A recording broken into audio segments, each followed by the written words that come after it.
오순절날이 이미 이르매 그들이 다같이 한 곳에 모였더니 후련히 하늘로부터 급하고 강한 바람 같은 소리가 있어 그들이 앉은 온 집에 가득하니 마치 불의 혀처럼 갈라지는 것들이 그들에게 보여 각 사람 위에 하나씩 임하여 있더니 그들이 다 성령의 충만함을 받고 성령이 말하게 하심을 따라 다른 언어들로 말하기를 시작하니라. 오늘은 사도행전 2장 1절에서 4절 말씀을 통하여서 왜 오순절에 성령 강림하셨을까? 라고 하는 제목으로 은혜를 나누어 보겠습니다. 오순절에 약속하신 성령님께서 바람과 같이 불과 같이 모여 있었던 120명의 성도들에게 임하시고 위에서 성령님의 불길들이 각 사람의 머리 위에 하나씩 임하는데 그것이 눈에 보일 정도로 또렷하게 나타나는 놀란 역사들이 일어났고, 그리고 그들이 성령 하나님으로 충만함을 받아가지고 이제 각 사람들이 각각의 나라와 지역의 방언들로 하나님의 말씀들을 전하기 시작하는 이 놀라운 성령님의 역사가 이 오순절 날에 임하게 된 줄로 믿습니다. 오순절 날에 성령님께서 오시는 것은 의미가 있겠지요. 그 의미를 우리가 같이 성경 속에서, 말씀 속에서 같이 살펴보고 그 은혜가 저와 여러분들의 모든 은혜가 되기를 축복하겠습니다. 자, 그렇다면 이 오순절에 대해서 먼저 한번 알아볼 필요가 있습니다. 오순절은 77절을 헬라식으로 표현한 것이 오순절입니다. 6월절에서부터 시작해서 7주를 지나가지고 49일이 지나고, 그래서 77절이라고 하고, 그 다음날 50일째 되는 날에 하나님 앞에 드리는 절기라고 해서 이것을 오순절, 또 구약에서는 77절이라고 하고, 또 이 77절에 보리를 거둬서 하나님 앞에 감사의 제사를 드렸다고 해서 맥추절이라고 하고, 그리고 또 이 보리를 하나님 앞에 바쳐드릴 때 보리의 처음 것을 하나님 앞에 드렸다고 해서 바로 보리의 초실절이다 라고 합니다. 그래서 이 오순절은 이름이 다양해요. 그것은 바로 하나님의 관심이 이 오순절에 굉장히 집중되어 있는 거예요. 구약 성경에서 말하는 오순절의 개념이 있고요, 성전이 파괴되면서 이스라엘 나라가 멸망당한 이후에부터 시작해서 신약시대, 즉 예수님 당시, 그리고 초대교회에서 이 오순절의 개념은 좀 다릅니다. 우리가 생각하는 오순절은 구약 성경에 기록되어 있는 오순절만 많이 알고 있어요.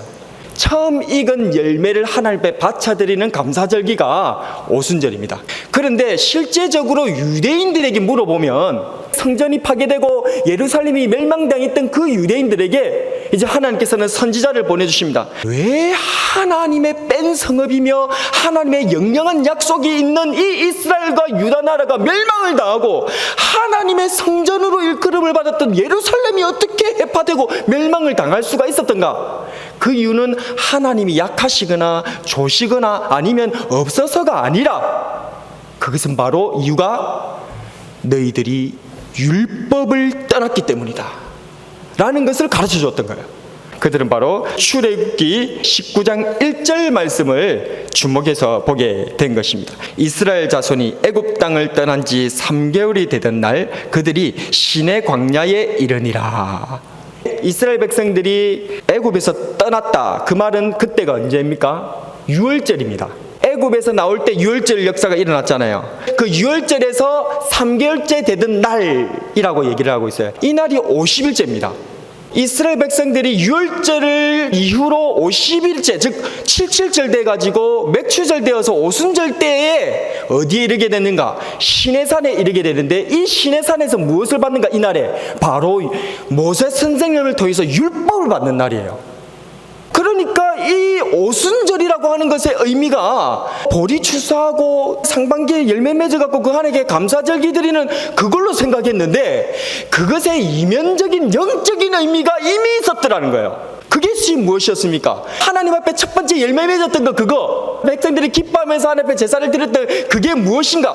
그게 바로 하나님의 율법, 말씀, 성령님이셨다는 거예요. 그런데 이들은 그런 영적인 의미는 잊어버린 채 오순절을 그냥 작은 추수감사 그 정도 개념으로 생각하고 있다가 이런 변개를 당하고 만 것이에요. 하나님의 영적인 의미들은 잊어버리고 그냥 눈에 보이는 물질적인 것에 하나님의 말씀에 초점을 맞추다가 하나님의 뜻과는 전혀 상관없는 일들을 살아가다가 하나님의 약속이 있음에도 불구하고 그 약속을 받은 예루살렘이 해파되어버리는 거예요. 그들은 이제서야 깨달은 것입니다. 그래서 포로기 이후에 이들은 칠칠절, 오순절, 이 맥추절을 지낼 때에 그때부터 하나님 앞에 처음 예배를 바쳐드리는 그러한 추수감사의 개념 더하기 율법을 수여받은 날, 칠칠절에 보리를 하나님 앞에 거둬들인 이 기쁨이 바로 성령님으로 인한 하나님의 말씀을 우리에게 주신 그것의 기쁨이라는 사실을 이들이 깨닫게 된 것입니다. 그리고 그들은 이제는 율법 수여의 날로 이 맥추절, 이 오순절을 지키기 시작했던 것이죠. 성령 강림에 대해서 그럼 두 번째로 또 한번 살펴봐야 됩니다. 한편 예수님께서는 일찍이 제자들에게 보혜사 성령님을 보내주시겠다 계속해서 약속하셨죠. 내가 아버지께 구하겠으니 그가 또 다른 보혜사를 너희에게 주사 영원토록 너희와 함께 있게 하리니 보혜사 곧 아버지께서 내 이름으로 보내실 성령, 그가 너희에게 모든 것을 가르치고 내가 너희에게 말한 모든 것을 생각나게 하리라. 내가 아버지께로부터 너희에게 보낼 보혜사 곧 아버지께로부터 나오시는 진리의 성령이 오실 때에 그가 나를 증언하실 것이요, 그러나 내가 너희에게 실상을 말하노니 내가 떠나가는 것이 너희에게 유익이라. 내가 떠나가지 아니하면 보혜사가 너희에게로 오시지 아니할 것이요, 가면 내가 그를 너희에게로 보내리니.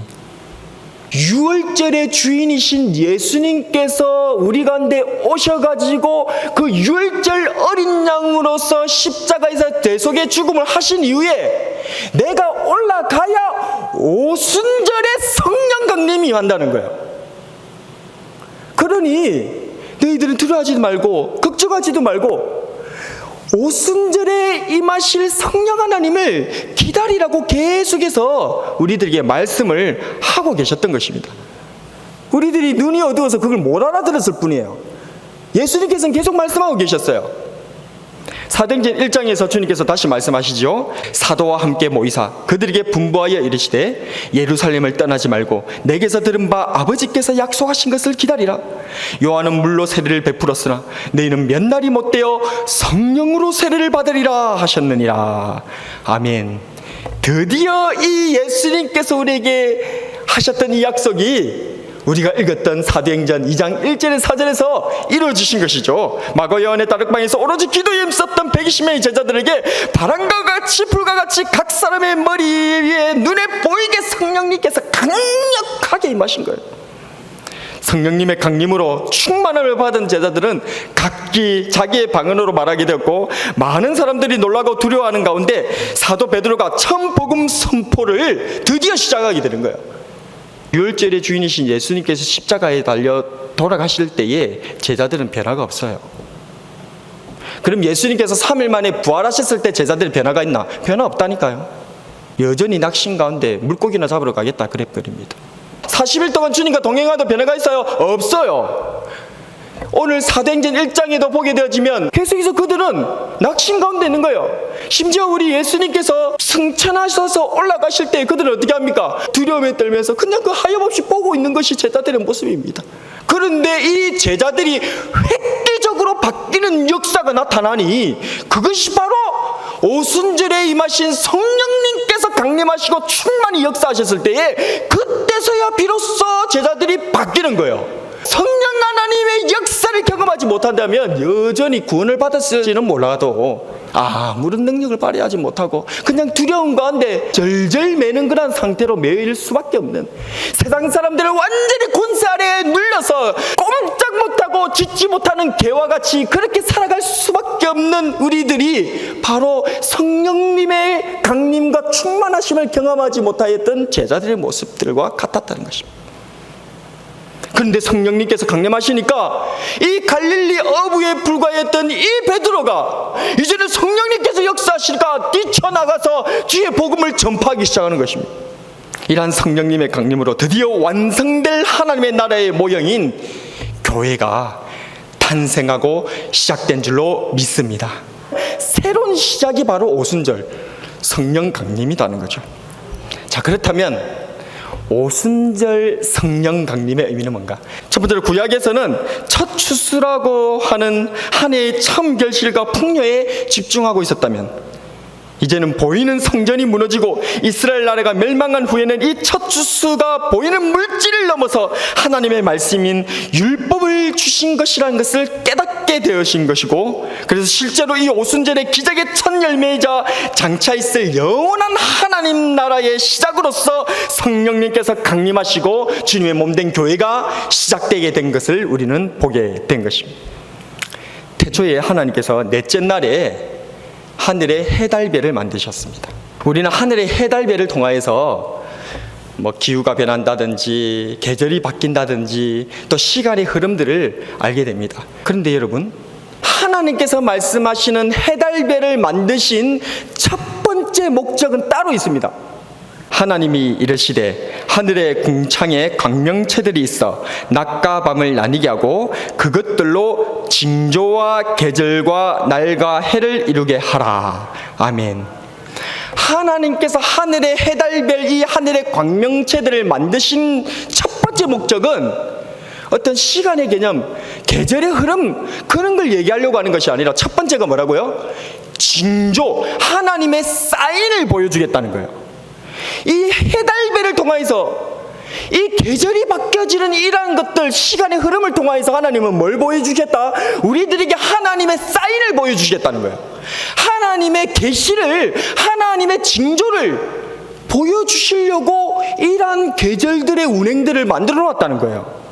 그렇습니다. 우리가 매년 맞이하는 계절과 절기들은 하나님의 징조이며 하나님의 사인이라는 사실을 우리는 기억해야 되는 것입니다. 유월절이 하나님의 창조와 하나님 나라의 시작을 알리고 있고, 또한 장막절이 심판과 구원을 통한 하나님 나라의 완성을 알리고 있다면, 이 맥추절, 초실절, 칠칠절, 이 오순절은 성령님을 통해서 기적이 시작되고 능력이 시작되고 하나님의 교회가 시작된다는 것을 우리들에게 보여주고 있다는 것을 믿으시기를 바랍니다. 이 새로운 시작은 오순절의 율법을 받음으로 시작되었고, 이 새로운 시작은 오순절의 성령님께서 강림하심으로 시작됩니다. 지금 우리는 8월을 보내고 있습니다. 올해 상반기는 코로나 때문에 무기력하게 지냈던 것 같아요. 마치 부활하신 주님께서 제자들을 떠나서 성천하시는 그 모습을 무기력하게 그냥 쳐다보만 보고 있었던 제자들의 모습이 이 코로나 시대에 우리들의 모습이 아니었나, 그렇게 한번 생각도 해봤습니다. 그러나 하나님께서는 여전히 우리에게 새로운 계절을 주고 계셔요. 시간은 흐르고 있습니다. 우리는 주저앉아 있었을지 모르겠지만 하나님께서는 여전히 이 계절을 통하여서, 이 시간들의 흐름을 통하여서 일하심을 우리들에게 보여주셨다는 것입니다. 여러분들, 이제 바깥을 한번 보십시오. 저 식물들이 눈에 띄게 자라나는 것을 보세요.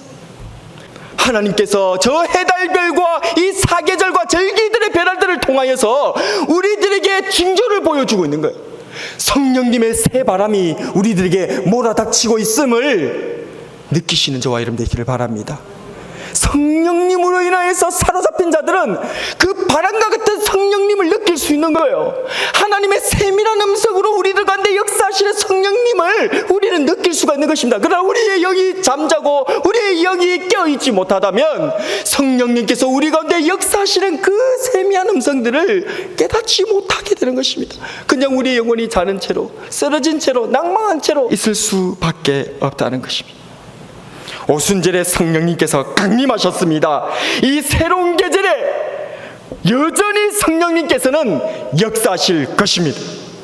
우리도 약속을 붙듭시다. 성령 강림의 약속을 붙들었던 120명의 제자들과 같이 우리도 약속을 붙듭시다. 그리고 우리도 모여 기도합시다. 마가 요한의 다락방에 모였던 120명의 제자들이 같이 모여서 기도에 힘을 썼던 것 같이 우리도 모여서 기도합시다. 새로운 시작을 알리는 오순절 성령님의 능력이 새롭게 시작하는 저와 여러분들에게도 강력하게 임하실 줄로 믿습니다. 그리고 그 믿음대로 기대하고 기도하고 기다립시다. 오늘도 새로운 시작을 앞둔 우리들에게 충만히 역사하실 오순절 성령님의 역사를 기대하고 기도하고 기다리는 저와 여러분 되시기를 축복합니다. 오늘의 한 줄 설교 요약. 새 시작을 하려는 우리에게 성령 충만이 임하도록 기도하자. 아멘.